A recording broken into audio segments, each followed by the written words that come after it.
You know that NLP is all about stepping into states, so we'd like you to step into a friendly state right now. Inform your face. A friendly state. You know how to induce a state. Think about a time when you were friendly. You saw someone that you wanted to meet. You saw someone that you wanted to hug. A time of friendliness. And the breath of friendliness. And with that in mind, we're going to invite you to go and choose a partner without speaking, and to go and find yourself with that partner somewhere in this room. Someone you haven't met, someone you don't know. Approach them with a friendly face, a friendly breath, a friendly posture, a friendly movement. Move and find a partner in a friendly way. And then you'll get your next instruction. Without speaking, guys. No voices. No voices. No sounds. No sounds. We're going to invite you to spread out. You've got the whole room to work with.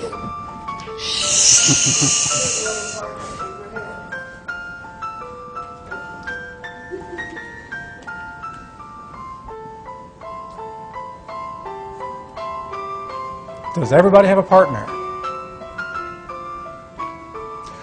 Neurosemantics is about using our body, and meta-coaching is about coaching the body how to feel ideas. You know that from Accessing Personal Genius, because we spend time coaching the body how to feel some great principles. And right now we want to do something a little strange and different, and that is to one of you identify yourself as person A, without words. Okay. The other person is B. Person A, you are, for this exercise, a coach. And person We designate you coach. Person B, you are client for this exercise.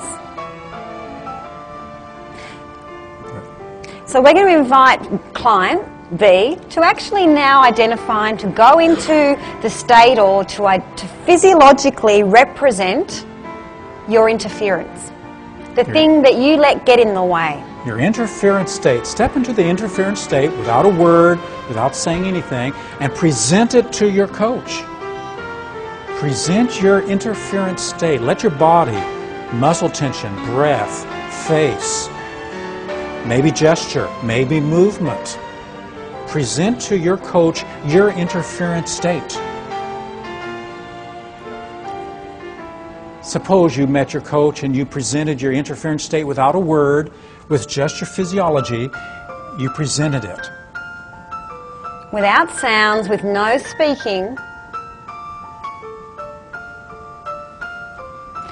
And now person A, who is the coach, your job without words, without sounds, without speaking, is to coach your client into their desired state. So you got 3 minutes. Go! And now, Give client, yourselves a clap. will you thank your coach?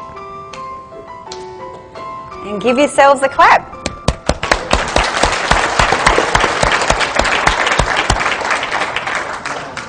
Okay, so shake off those two roles.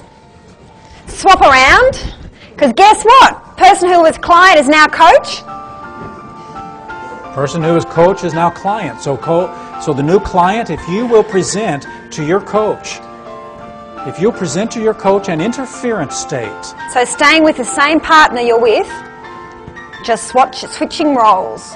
Present an interference state, something that interferes and sabotages that you would like to have dealt with.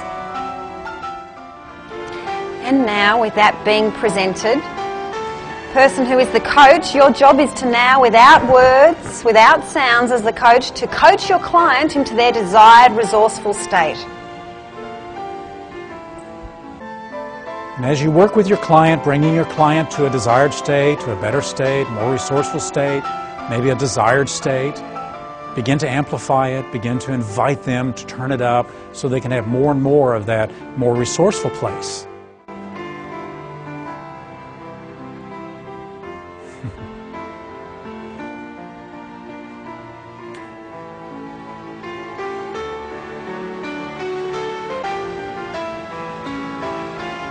How much can you amplify it?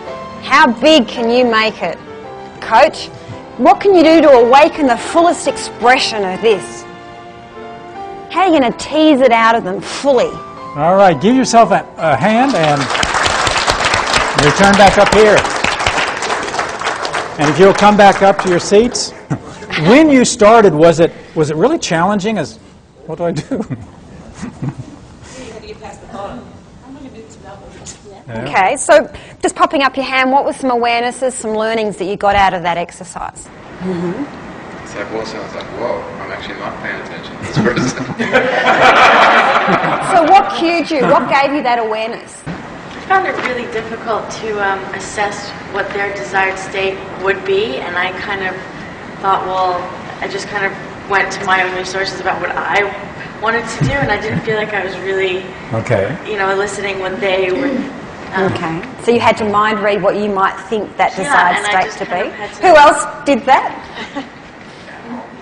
Okay. So the power of words to describe an outcome, and also the power of words to prevent us from really seeing a person and being present to a person for who they are. How many found it took a moment or two to really kind of open your eyes and to look at that person and to be present to that person? Because we usually wait and we use words, and the words oftentimes just present a facade, and we still don't see beyond the words to the person. Rich? My client, he was mimicking like he needed money. And I figured out, how am I going to mirror him? So I reached in my wallet and I grabbed $500 in money and started handing it to him. And blew him away. He gave what he wanted. Who's got the money now? I got it. I think Everybody's wanting to partner with you. You won't have it by the end of the day if you keep that up. Actually, I actually had an aha experience with my coach as we were doing that, and with the interference, I went, oh, and all of a sudden I saw as we were doing this, I said, oh, now I see why I get stuck, and I see what I need to do for the future. So it was, How fantastic! High five. I was like, oh. So what was the distinction? What did you learn? That sometimes I'm getting stuck of going internal and getting in downtime, and I wasn't noticing solutions around me. And I kept coming out, and it was like, what in the world are we doing? And so we kept doing but I was like, oh, okay, I need to come outside and look around me rather than going, okay, I can't see how to do this. But I'm inside going, I can't see how to do this. And I was like, oh, because it's not necessarily inside, it may be outside. Okay, great. Peter. I was impressed with how fast rapport occurred. Okay. Even to the point of connection, I think. Okay. Did anybody else feel that? How quickly you could get rapport just physiologically? Who actually didn't think about getting rapport?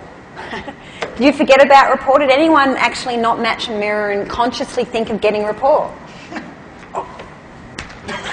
So to remind all of us of the basic NLP principle that we cannot not communicate, and when we take one form of communication, one expression of communication out of the form, we're still communicating. The question becomes, what are we communicating? How elegant, how efficient, how effective are we communicating with our bodies, with our breath, with our contact, with our rapport? And part of coaching is silence.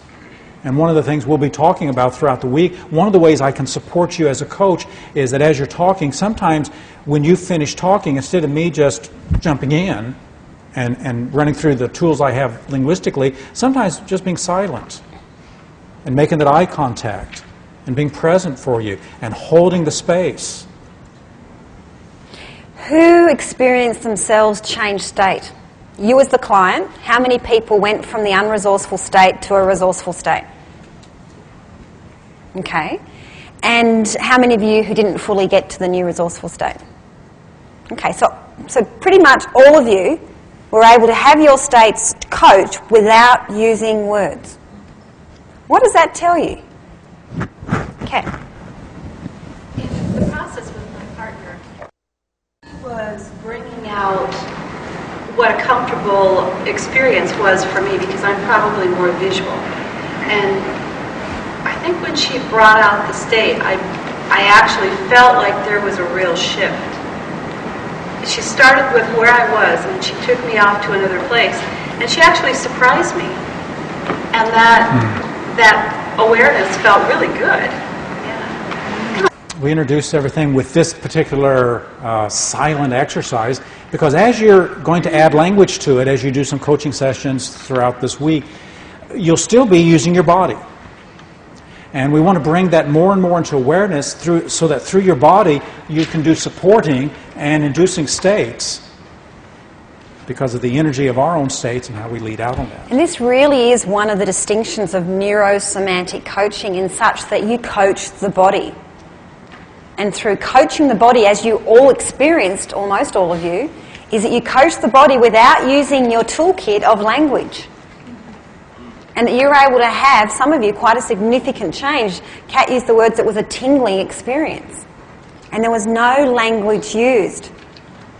So this is the power of coaching the body.